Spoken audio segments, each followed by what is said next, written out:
น้องใช้เขามายังเมื่อวาน เรามาส่งน้องไปคอต่อไฟน้ำเขาเด้ ต่อภายในภัย อันนั้นเด้เบืองเทียไอต่อเด้ เบิ่งได้ เอ้าเบืองนั้นสิต่ออยู่เฮือนจริงๆเด้อยู่เฮือนหลังนั้นเด้ ก็เจ้าเว้าได้บัดนี้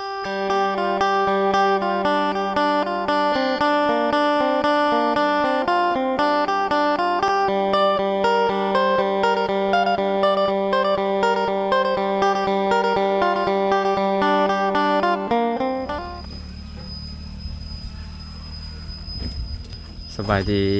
สวัสดี มาเจอกับดอกแคคือเก้าพี่น้อยเนาะโอ้เหือลายไข่ย่อยพี่น้อยเนาะมันลงแล้วละมีแต่หนีบนี่หนีบสมองคอโอเคสิเอาไปเฮ็ดหยังอันนี่ สิเอาไปสิ ไปฉี่บ่ โดย โอ้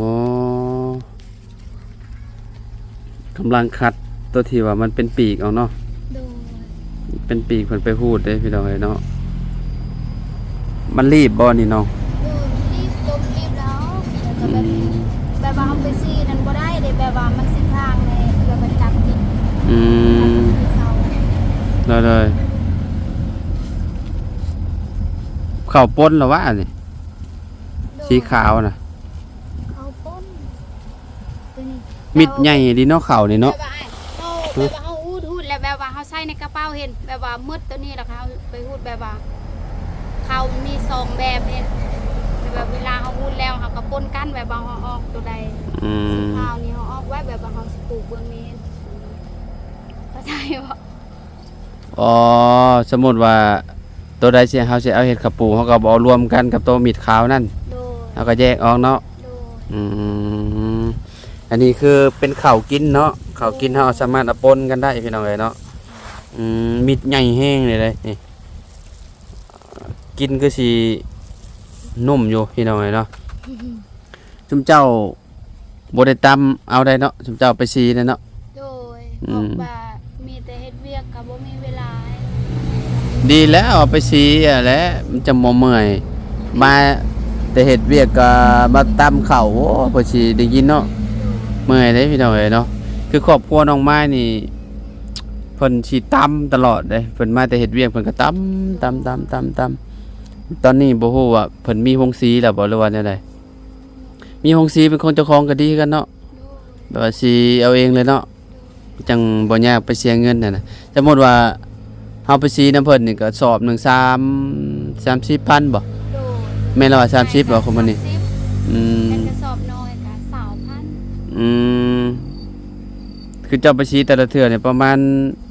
30บ่ โดยเบา เบานี่เลยบ่ โดย เอ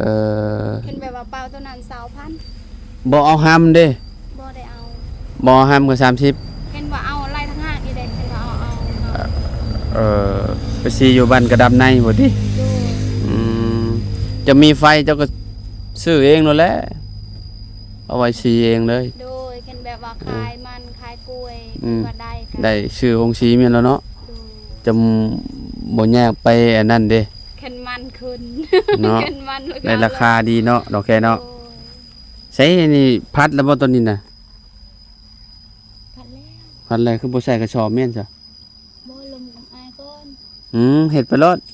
ไปน้ำจากเห็นอย่าให้ FC เห็นเนี่ย โดย อืมใช่แล้วตัวนี้แล้วเนาะพัดแล้วเนาะ โดย อืม แล้วพัดแต่กันแรงไปสิ ตะแรงแก่ไปเลยติ โดย สบายดีโตสบายดีเด้อแบบใดอะน่ะ ให้ดูกันมากิน อ๋อเอาหมกพริกค่อย โดย ๆโยเก็บมาแต่ให้บ่ ส่วนเฮ็ดอยู่บ้านสกี อืมหมกพริกหยังอันนี้หมกพริกเวียดนามบ่ จักบ่ฮู้คือกันเด้ บ่มันเผ็ดแม่เองนี่ โอ้คักอยู่ได้นี่ เอามักเพชรเวียดนามผู้หนึงว่ามักเพชรแม่เอง บ่หมกพริกเอามาแต่เวียดบ่เอามาปลูกน่ะ แม่ หมกพริกลาวนี่บ่ มักเพชรเราให้มักเพชรลาวเอง เออคิดว่าว่าความหมายของแม่เจ้าเราคิดว่าอัน ข่อยว่าเอามาแต่เวียดแม่นบ่ โดย อันนี้ข่อยว่าเอาพันธุ์มาแต่เวียดนามบ่เอามาปลูกนี่ พันเองเรา อ๋อพันธุ์เราเองเนาะโอเคเข้าใจแล้วจ้ะอืมโอ้ตำแหละอันเห็ดอันนั้นเนาะใส่มะนาวบีบมะนาวใส่เห็ดแจ่วกินกับอันต้มหน่อไม้สุดยอดแล้วมันพริกดิบนี่เท่าแค่ โดย ในการอยู่ตัวนี้ก็พันแล้วเหรอบ่ตัวนี้โอ้เปิดสิเต็มกระสอบเนาะ โดย มันไง ชั่วโมงหนึง ชั่วโมงหนึงบ่ ตั้งใจเขาชั่วโมงหนึง เฮ็ดเป็นเบิดเนาะพี่น้องก็ว่าแล้ว เป็ เพิ่น พอได้ซอยเวียด เพิ่น ซอย เคย แม่ เพิ่นเคยเฮ็ดตั้งแต่น้อยๆเนาะ ป็โดยกันแบบว่าเฮ็ดหยังบ่เป็นกะแม่กะเมื่อยเนาะ แม่นถูกต้องซอยเพิ่น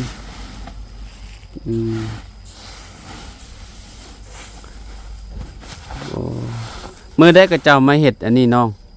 อันนั้นห้องน้ำบ่อ้าย แม่นเจ้า ยังบ่ฮู้เด้เพราะว่า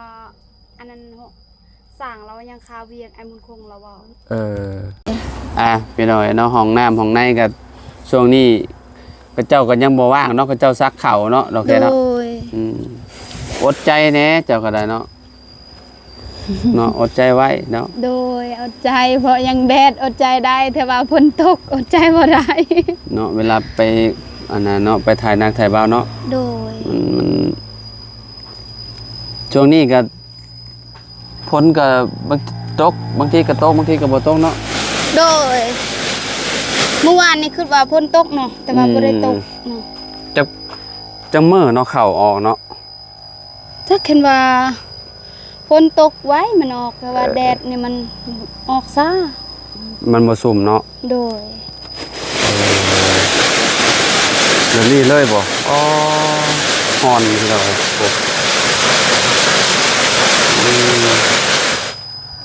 โอ้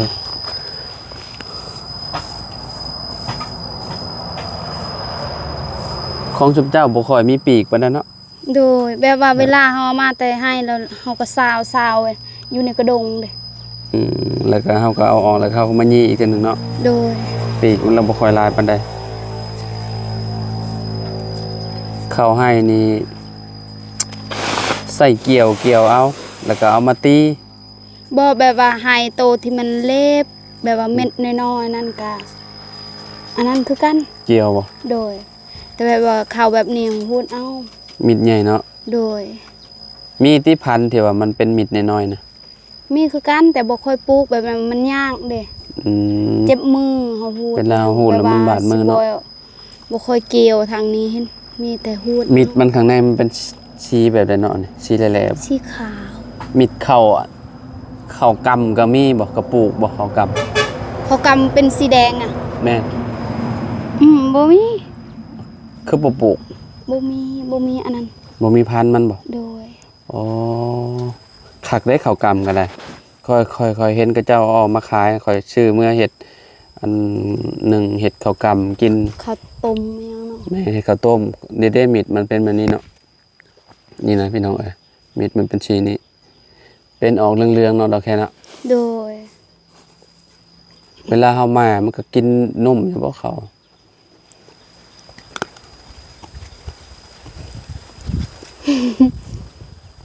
แซ่บบ่ หอม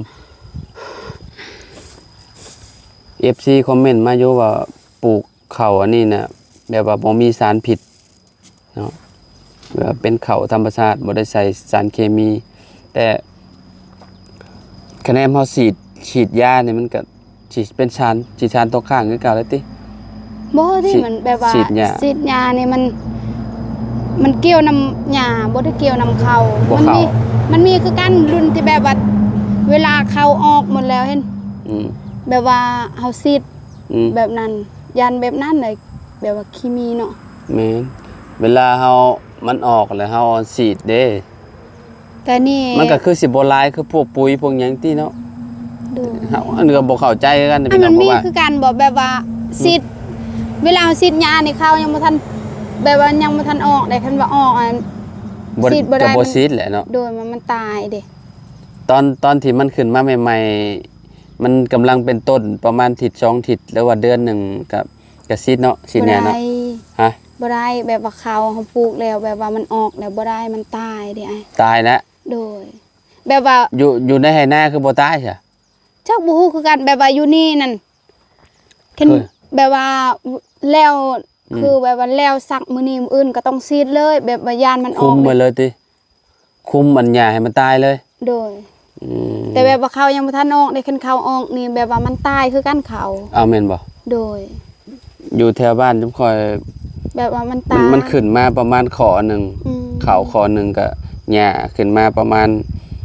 มันเป็นเบี้ยแหละเนาะเบี้ยเฮาก็เอาปุ๋ยฉีดเลย โดย ยาฆ่าหญ้าแหละ อันนี้ เขาหาบ่ตายเลย อันนี้เรียบร้อยเลยเขาคันคิด ก็ตายนำกันเลย โดย มันบ่ได้แยกเนาะ โดย มันบ่ได้แยกว่าเป็นต้นเขาต้นหญ้าเนาะ โดย แต่ฉีดอยู่ในไหนา มันมี ก็ คื จะ อ ไม่ กัน แยก แบบไอ้ายเว้าแบบว่ามันแยกเข้ากับหญ้าหั่น แม่ มีคือกันแต่ว่าบ่ได้ซีดแบบนั้น เอาคือบ่เอามาฉีด บ่ได้ซีดบ่เคยซีดเด้ยันเป็นเคมีอิหยังก็เลยบ่อยากก็เลยส่งหลายคนทางนี้สิมักซีดแต่ยาแบบนี้แหละ เวลาเขายังบ่ออกฉีดคุมหญ้าก่อนเนาะ โดย ให้หญ้ามันตายก่อนเนาะ โดย มันเลยก็เสียเอาบ่เลยเนาะ ลูกบ่เสีย มันปงไม้เฮาก็ต้องเสีย บ่ไหวแล้วบัดนี้หญ้าหลายก็ดอกเดี๋ยวนี้ทงบ่มีนี่ยังบ่ได้ซักได้เขาเลย ยัง นี่ มื้ออื่นก็ยังสิ นี่ อันยังก็ตั้งเฮือน แม่นมาเอิ้นตั้งเฮือนได้มาเอิ้น โดย ตั้งเฮือนน้องใจดีกับเฮือนชาวกองมีที่มาเอิ้น โดยลืมเลยได้ แบบว่าเมื่อกี้นี้เบาเสียงเราบอกได้จื้อคืน ต้องซอยกันได้มาเอิ้นเด้อ โดย ช่วยยกข้าวยกน้ำนี่แหละมาเอิ้นเด้อ ซอยสินางกินน้ำก่อนยกบ่ไหว กินข้าวกินหยังและซอยยกข้าวหั่นแหละ โดย ยกข้าวยกน้ำให้ โดย คนที่ว่ามาอันซอยน้องเพิ่นนี่แหละ โดย น้องอันใจดีเพิ่นนี่แหละ อยู่นำกันก็ต้องผู้หนึงซอยผู้หนึง แม่นน้ำใจ โดย เห็นน้องเพิ่นซอยตลอดดอกพี่น้องดอกแค่น้องดอกแค่เพิ่นน่ะหิวข้าวแล้วกินมิดข้าวน้องดอกแค่แล้วอืม กินข้าวอ่ะ บ่เป็นหยังจังหน่อย กินได้ อ้ายก็ บ่ ไปกินข้าวแล้วเป็นได้รถเจ้าขี่ได้แล้ว ย่างโตคันหนึง เว้าค่ะรถขี่เจ้าอะไร โดย ขี่ ตอนนั้นแหละ บ่ได้บ่ ย่างว่าสิไปซื้อหมอไผ่ก่อนแล้วพัดข้าวก็สิไปซื้อหมอไผ่ อืม ว่าสิลองซื้อหมอไผ่ก่อนคันว่ายังบ่ได้ก็ให้มันเข้าห้านแหละ อืม เอาบ่ฮู้วิธีเด้เนาะ อืมแม่นแหละมันเห็น FC เพิ่นคอมเมนต์มาอยู่มันน่าสิเป็นนำระบบหม้อไฟอะแหละ โดย นำหม้อไฟมันเบิด แบบว่าชุดก้อนก็คือกันมันตายแบบว่ามันถึกน้ำนองล่างแล้วมันถึกน้ำดินมันก็ตาย น้ำเขาในหม้อไฟบ่ โดย แล้วตัวนี้ก็คือกันแบบว่าฝนตกแห้งมื้อนั้นเห็น จะจอ แล้ ด วน้อ แม่ ง น ก็ปะอยู่น้องในรถเด้ อืม แบบว่าน้องลืมมาเข้าอยู่ตารางเพื่อนแล้วมันเปียกนั่น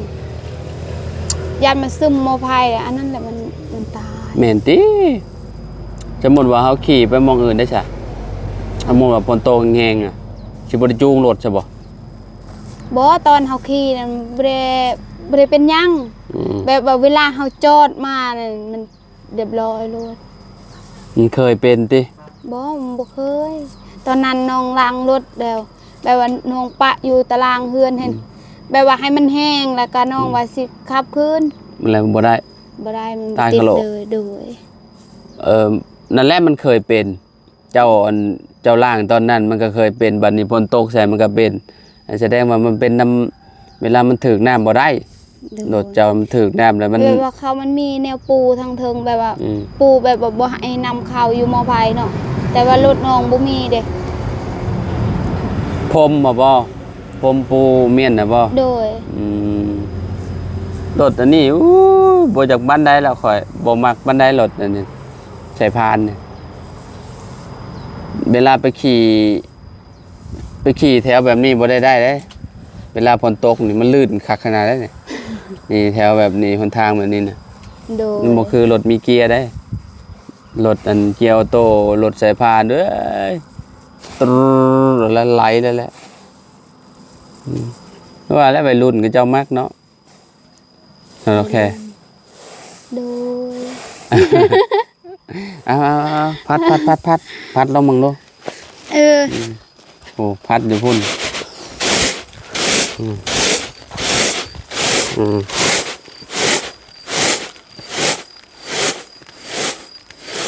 ต้องใช้เขามายังเมื่อวาน เรามาส่งน้องไปขอต่อไฟน้ำเขาเด้ ตัวภายในภาย อันนั้นเด้เบืองเทไอ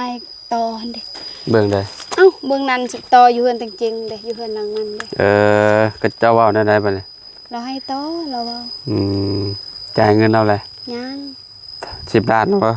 โดยเราเว้าคือกันน้ำมูนั่นเราเว้า เราให้ต่อเนาะ โดย เดี๋ยวเมื่อได้สั่งไฟมาจ้ะ เมื่อวานนี่สร้างแบบว่าเอาโตเจียที่น้องไปจำกายอยู่ในบ้านแต่เมื่อวานนี่เรามาเอาน้ำน้อง เจ้าไปจำอยู่บ้านใด บ้านมันโด่งให้ไปอยู่กุมบ้าน อืม เรียบร้อยแล้ว ไปจำในกลุ่มบ้านดิ โดยแต่ว่าในบ้านแบบว่าบ่มีในบ้านแถวบ้านเนี่ยเด้แบบว่าอันนั้นขอออกเลยแบบว่ายังบ่ทันติดตั้งในบ้านใหม่เด้ก็เลยกุมบ้านเป็นก้อน ก็เลยไปอยู่บ้านดงเนาะ โดย โอเคจำเรียบร้อยแล้วจะเอาเรียบร้อยแล้วสิ เออ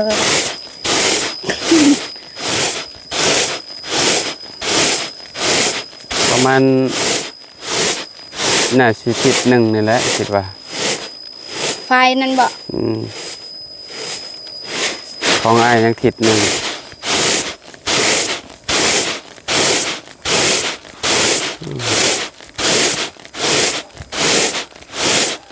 ก็เก่งเด้ดอกแค ถ้าดนแล้ว ถ้าดนแล้วไฟ แต่น้อยจนเท่า เอา อากาศทิศหนึ่งเนี่ยทนได้อยู่แล้ว ทิศหนึ่งทนได้อยู่เนาะ โดย เป็นอย่างนี้ถ้าเท่าไรปียังถ่าได้ โดย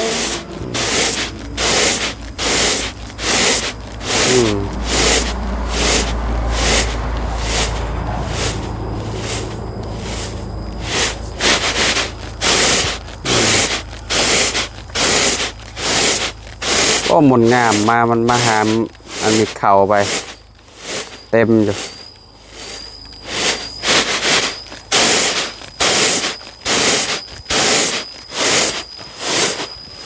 ผัดข้าวรีบมองทั้งล้างผมมันทีคูออกไปเลย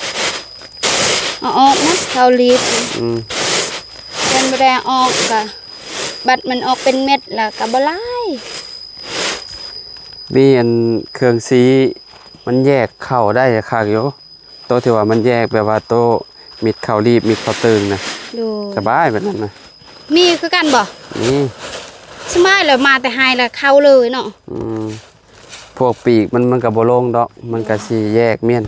ดู ต่างหากได้ลายเติบเลยเด้เครื่องกระสอบแล้ว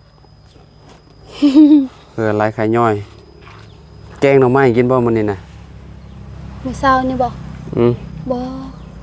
เอาเจ้าเอายังไปหาว่าเสียงใช่ หน่อไม้ พายไปหามา น้อง เจ้าไปหา โดย ไปหาแต่จากโมง แต่เช้า ไปแต่เช้าบ่ได้หลายเติบ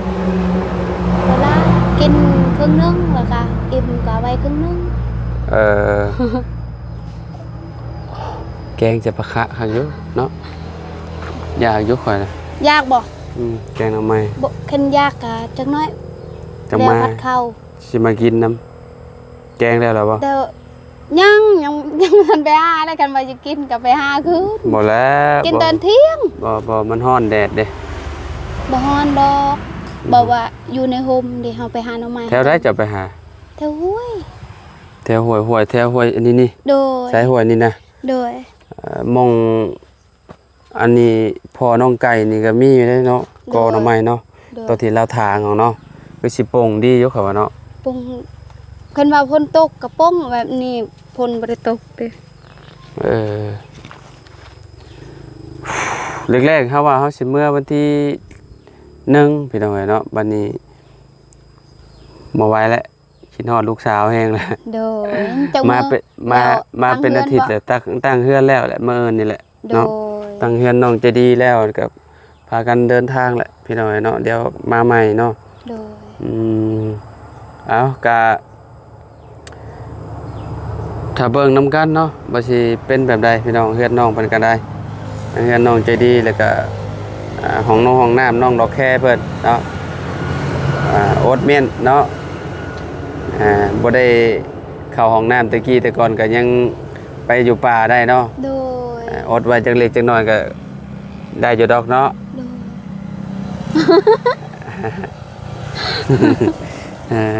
ไปสับไปหากินข้าวเช้าก็ได้อน้องเด้อ โดยสบายดีเด้อ อยู่ดีมีแฮง โดย พอกันใหม่ถูกทางแม่ตู้เราก็เอาบักพริกให้เฮาพี่น้องไอ้เนาะโอ้ยครับปัญญาเอาขอบใจละลาย โดย เอาไปป่นพี่น้องไอ้เนาะป่นกินกับหน่อไม้ต้มบ่มีดอกหน่อไม้ต้มเขาบ่ซื้อเอาอันน้ำเด็กน้อยที่กระเจ้าฮะ มันได้ทองแล้วน้ำไอ้ต้ม เอาให้กระเจ้าอันคนที่ว่ากระเจ้าเลาะมาขายเด้ซื้อนำกระเจ้าไปต้มก็ได้เด็กน้อยบ่อึดหน่อไม้น่ะแถวบ้านดงน่ะยามเช้าเห็นกระเจ้าย่างไล่ขายอยู่ทงละ10-20พันน่ะแบบพวกเป็นพวกหน่อไม้ไผ่ก็มี ทานต้มนี่ แม่น แบบว่าอายมีแต่แบบว่าไปถ่ายคลิป แม่ ยัง น มา แม่นแม่น กับบ่มีเวลา เฮาบ่ค่อยมีเวลาคือว่าต้องต้มอันโตเตียวก็ต้มสุกเนาะ โดย ทำสุกแล้วซื้อกินเลยแบบนั้นข้างนอกดอกแค่เนาะสบายดีพี่น้องเอ๋ยเนาะโอเคพี่น้องเอ๋ยเนาะตอนนี้ก็สิขอโตแล้วเนาะจังได๋ก็อยู่ดีเองว่าทุกคนพี่น้องเนาะเฮาเข้ามาเยี่ยมยามทางน้องดอกแค่เพิ่นพี่น้องเอ๋ยเนาะเพิ่นก็พัดข้าวสิเอาไปสีพี่น้องเอ๋ยเนาะของน้ำเพิ่นก็ยังบ่ได้แล้วดอกพี่น้องเอ๋ยเนาะสร้างยังบ่มาเพิ่นว่าเนาะเอาอยู่ดีมีแฮงบ่ทุกคนขอบคุณหลายๆเด้อที่ติดตามเด้อพี่น้องเด้อพบกันคลิปหน้าเนาะสำหรับคลิปนี้ไปแล้วพบกันใหม่สบายดี